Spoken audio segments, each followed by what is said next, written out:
So this morning when I came down, when I started on this, I moved onto here.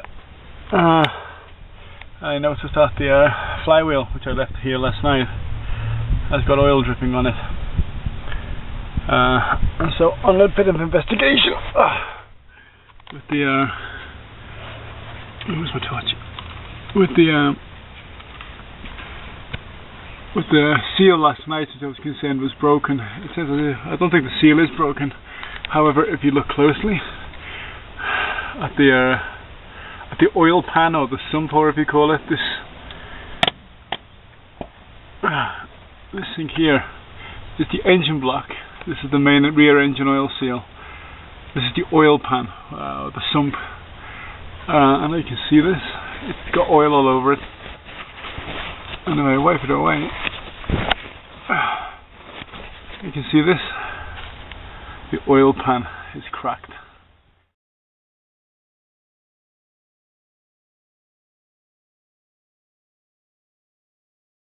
Right here. And it has sealant, silicone sealant. I thought it was bad oil at first, but it's silicone sealant all along the here, and so there must be a gap of some sort between here and here, here and here, and this is a classic case of over tightening of the sump bolts. Where are they? These things here. I think they've been over tightened or incorrectly fitted.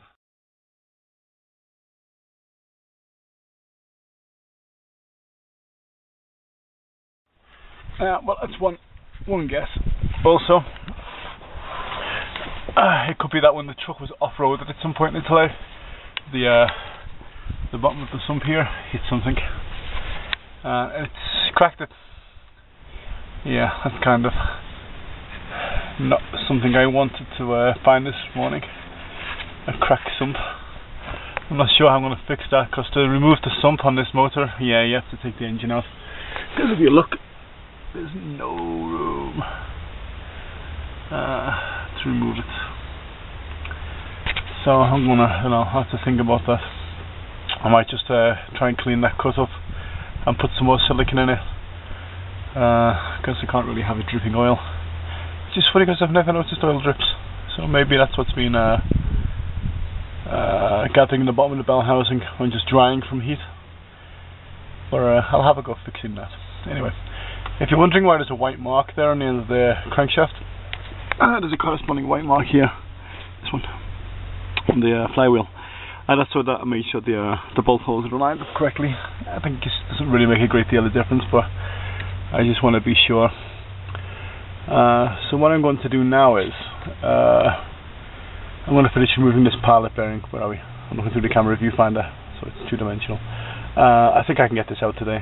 I will modify my homemade puller to see if I can get it to extract it. I was going to try and buy one from AutoZone, but I don't think AutoZone Mexico lends tools as AutoZone America does.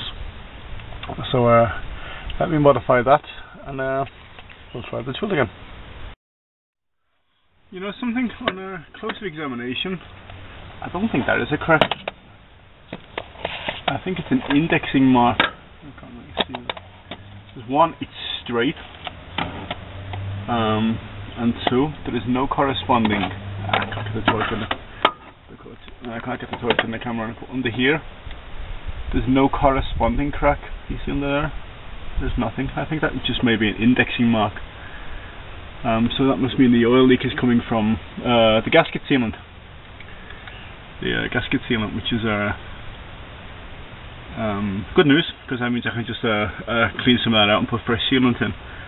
How do I know it's not the main bearing seal? Well, it was leaking oil without the engine running, so the system wasn't pressured. And if you can look at the gasket sealant, it's still kind of slick and wet. See, shiny.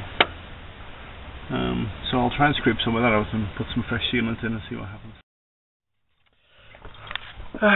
Well, my tool broke. You see there, the tip broke off it. I did grind it down a little bit too much, I think, but I was putting some good pressure on it. I suspect it was moving, but yeah, then it broke. So I'm afraid I I gave in. I had to go to AutoZone and borrow one of the pilot bearing pullers. The borrowing system, how it works is you pay for it, you use it, and then if it's still in perfect condition when you take it back, they give you your money back, which is a good system, I think. You can see this picture. But what I've done is I've installed it here. I got it installed right here into the end of the crankshaft. Now what it is two little fingers that when you screw the bolt in, they spread like this, and they grip the inside of the pilot bearing. And then when you turn this nut, this is the adjuster for the width of the little teeth, and you turn this nut, it extracts this thing, gets pulled out, supposedly with the pilot bearing. So what we'll do is now, I can't hold the camera to do this, so I'll do it without, and then I'll report back. Unfortunately, this tool didn't work. Why? Because these little teeth, they're not aggressive enough. You see these edges here, the inside edges, these are the ones that grip the back of the bearing. Yeah, they're kind of too smooth.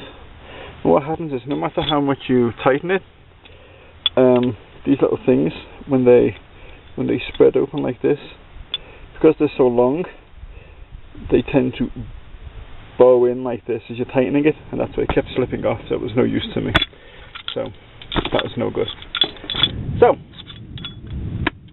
what I had to do again, back to the workshop, crude workshop, and I made myself a very crude, you see this, slide hammer. This with a hook on the end, just a single hook on the end. And what happened was, this goes inside the bearing, just on the rear lip, and I angle it like this, and then I slide the hammer up and down, trying to get it out. And in fact, like this. Let me see. Like this. And with the slide, whap, whap. And guess what? It worked. Can you see that? Yay! There's the old pilot bearing. Well, at least what's left of it. If you can see how this worked, this just caught on the rear edge like that. And then I didn't just bang it in one position, I had to rotate the tool, bang bang, rotate it, bang bang, rotate it, bang bang, so it pulled it evenly on each side. But after like 10 bangs, it just came straight out. You see there, it's been impacted on the back there. And you see how I completely chewed it up with my various other attempts to get it out. But no, don't know, so I'm very pleased about that. I invented these two tools, got this from AutoZone, and ended up getting out with a piece of scrap pipe and a piece of metal with a hook on the end. Outstanding. Okay, so this is the hole. This is the torch. Come here, torch. This is the torch. This is the hole where it was. Fortunately, it's kind of clean inside. It's got a lip inside. I can't really see it, but inside here there's a lip where the new bearing sits against, so it doesn't go in too far, which is good. This is all still nice and clean now. So as you can see, I had to put the flywheel back on to try that stupid AutoZone tool because it didn't have enough travel without the flywheel. But I'll take it off again now, and then I'll take it off and I'll show you how to install the new pilot bearing, which is actually very simple. Alright. Right, this is the flywheel. As you can see, the surface is actually, it's kind of dirty, but it's kind of greasy at the moment because I've been touching it. But it is actually kind of smooth, not mirror smooth, but just nicely smooth. So I don't think I need to have it resurfaced. These are the teeth that the starter motor run on. So here, this ring can be replaced, but I'm not replacing it. There's some wear on them, but it's not crippling wear. Normally you see this wear going right across here, and you'll get dead spots. Let's see if I can find it.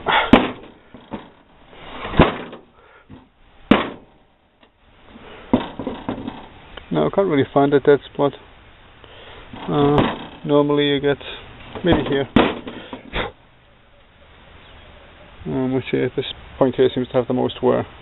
Generally the flywheel, these teeth tend to wear in two places. Now here, this is more worn here. You see them? So by right it should be the same on the opposite side.